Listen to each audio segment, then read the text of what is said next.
کہ کس چیز نے ان کو اس قبلے سے پھیر کے دوسری طرف کر دیا ہے.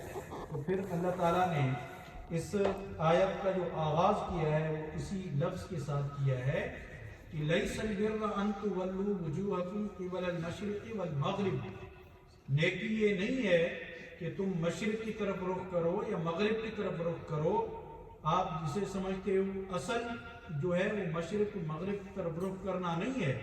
اصل جو بات ہے وہ اللہ کا حکم ہے. پہلے اللہ کا حکم تھا تو دوسری طرف رخ تھا. ابھی اللہ کا حکم آیا تو پھر یکسر اللہ کے حکم کے مطابق آپ صلی اللہ علیہ وسلم نے اپنا رخ بالکل اس کے الٹ پھیر دیا. تو گویا یہ اللہ کا حکم ہے جو سب سے اہم ہے. یعنی نیکی کی سب سے پہلی بنیاد یہ ہے کہ آپ نے اللہ کے حکم کے مطابق کرنا ہے.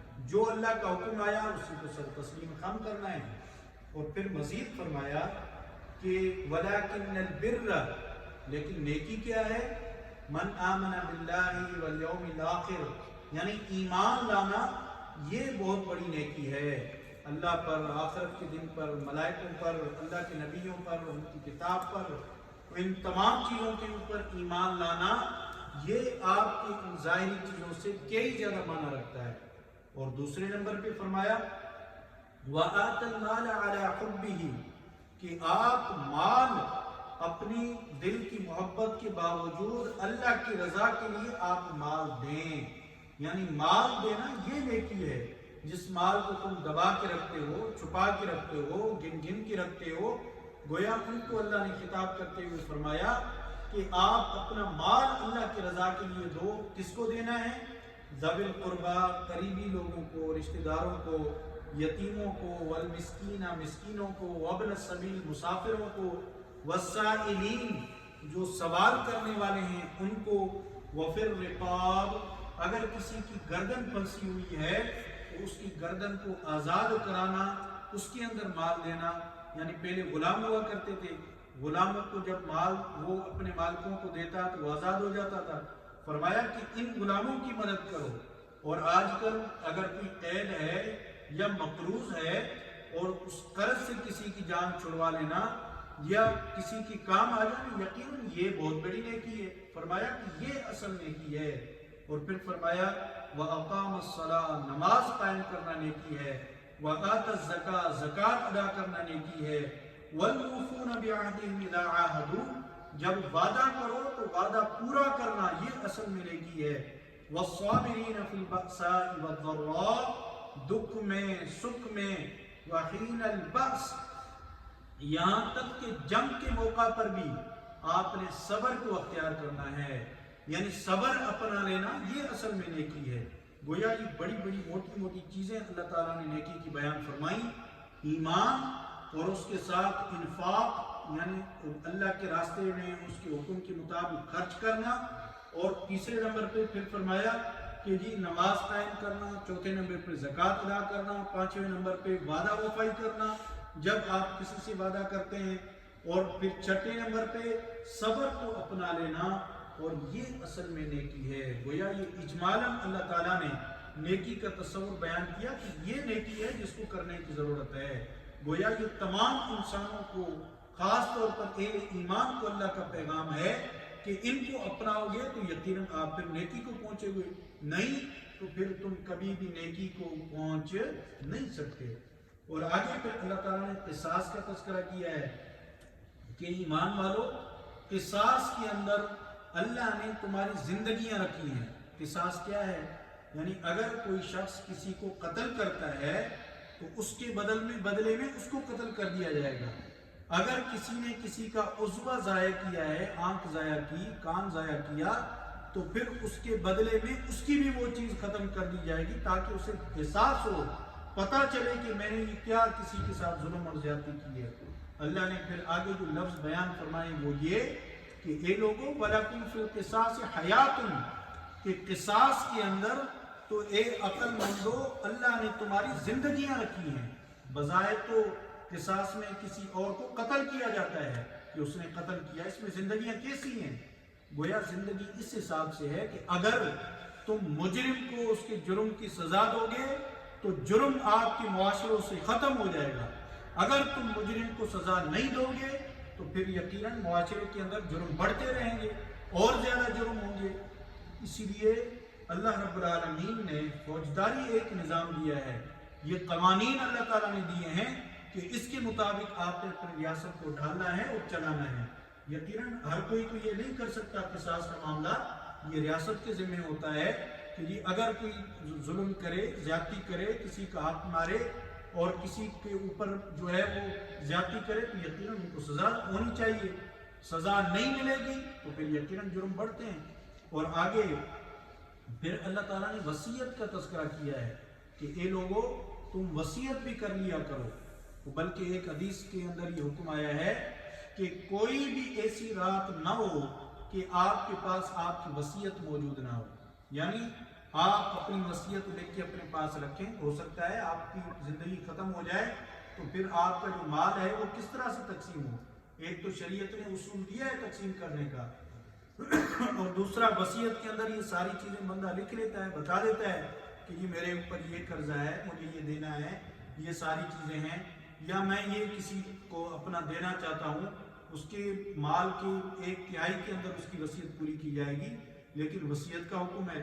آگے پھر روزوں کی فرضیت کا اللہ تعالیٰ نے تذکرہ کیا کہ اللہ نے تمہارے اوپر روزے فرض کیے ہیں جس طرح تم سے پہلی امتوں پر فرض کیے۔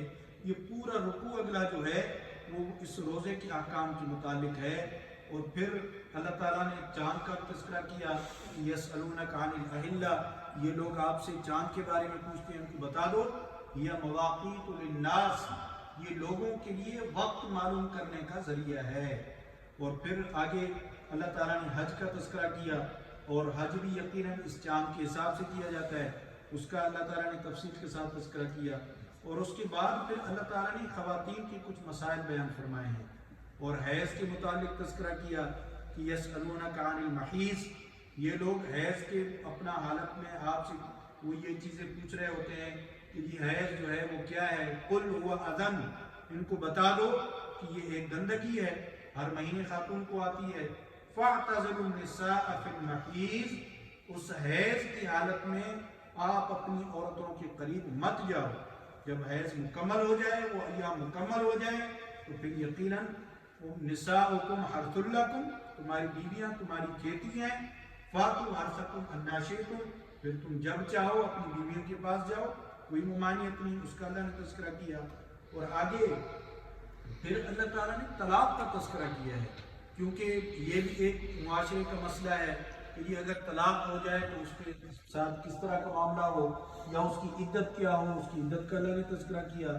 اور سنت طلاق جو ہے، ویسے 3 قسمیں طلاق کی ہوتی ہیں، لیکن جو سنت طلاق ہے وہ یہ ہے اگر کوئی شخص کسی کو طلاق دینا چاہتا ہے، طلاق دینا انتہائی برا ہے اللہ کے ہاں، بلکہ جب کسی کے ساتھ نکاح ہوتا ہے تو زندگی بھر ان کے ساتھ رہنے کا ایسے سمجھیں کہ ایک قسم کا معاہدہ ہوتا ہے۔ یہ نہیں ہے کہ جو ہے شادی کی اور اس کے بعد پھر طلاق دے دی۔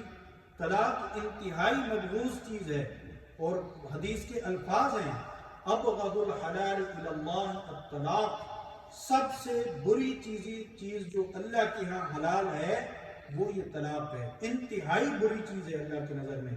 لیکن بالفرض اگر کوئی طلاق ہو جاتی ہے تو پھر کیا کرنا ہے، اس کی اپنا عدت کیا ہوگی۔ ایک تو مطلقہ کی عدت ہے، اور وہ 3 حیض جو ہے وہ عورت جب مکمل کرے گی تو اس کی عدت پوری ہو جائے گی۔ اگر کسی کو ماہواری نہیں آتی تو پھر 3 مہینے جو ہیں وہ اس کی عدت کے وہ اب گزارے گی تو وہ اس کی عدت پوری ہو جائے گی۔ اور دوسری صورت یہ ہے اگر کسی نے 3 طلاقیں دے دی تو اس کے بعد وہ عورت اس مرد کے اوپر حرام ہو گئی، ابھی وہ عورت کسی اور کے ساتھ نکاح کرے گی اور وہ شخص اپنی مرضی سے اس کو طلاق دے تو پھر وہ اپنے پہلے شوہر کے لیے حلال ہوگی۔ آج کل مروجہ ایک حلالہ ہوتا ہے، اس کی بھی بڑی سخت ممانعت حدیث کے اندر آئی ہے۔ وہ کیا کرتے ہیں کہ طلاق تو دے دی ایک شخص نے اپنی بیوی کو، ابھی کو اس کے اوپر حرام ہوگی، پھر ان کی آنکھیں کھلتی ہیں کہ ہماری اولاد بھی ہے گی، وہ رل جائے گی، ہمیں کیا کرنا چاہیے۔ پھر انہیں سمجھ میں آتا ہے کہ ہم نے غلط کام کیا، پھر وہ کسی کے ساتھ نکاح کروا دیتے ہیں ایک رات اس کے ساتھ گزارتی ہے، طلاق دیتے ہیں اور اس کے بعد پھر پہلے شوہر کے لیے، یہ انتہائی غلط عمل ہے، بلکہ آپ صلی اللہ علیہ وسلم نے اس کے اوپر لعنت کی ہے کہ جو حلالہ کروا رہی ہے اور جس کے لیے حلالہ ہو رہا ہے، جو کر رہا ہے، سب کے اوپر اللہ کی لعنت ہے۔ اگر 3 طلاقیں ہو گئیں اس کے بعد پھر وہ کسی اور شوہر سے نکاح کرے، وہ شوہر اپنی مرضی سے اس کو طلاق دے، پھر وہ پہلے شوہر کے لیے حلال ہوگی، اس کا اللہ نے تذکرہ کیا۔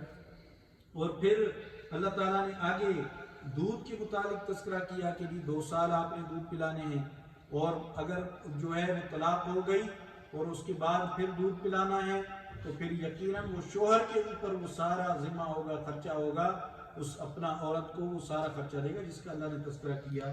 اور اسی طرح ایک اور طلاق کا اللہ تعالیٰ نے تذکرہ کیا، ایک وہ کہ ایک خاتون ہے، اس کا شوہر فوت ہو گیا، تو ابھی اس کی عدت جو ہے، اور یہ عدت پہلے کی طرح نہیں ہے، بلکہ اس خاتون کی عدت 4 مہینے 10 دن ہے، جو اللہ تعالیٰ نے ادھر بیان کی ہے۔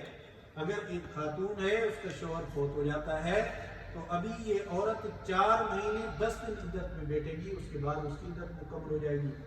البتہ اگر کوئی حاملہ خاتون ہے جس کی پیٹ میں شوہر کا بچہ ہے، شوہر فوت ہو گیا، تو ابھی اس کی عدت جو ہے وہ وضع حمل ہے، جب بچہ اس کا پیدا ہوگا خاتون کا تو اس کی عدت پوری ہوگی، اگرچہ وہ 1 دن کے بعد ہی پیدا ہو تو اس کی عدت پوری ہو جائے گی، اس کا اپنا تذکرہ ہوا ہے۔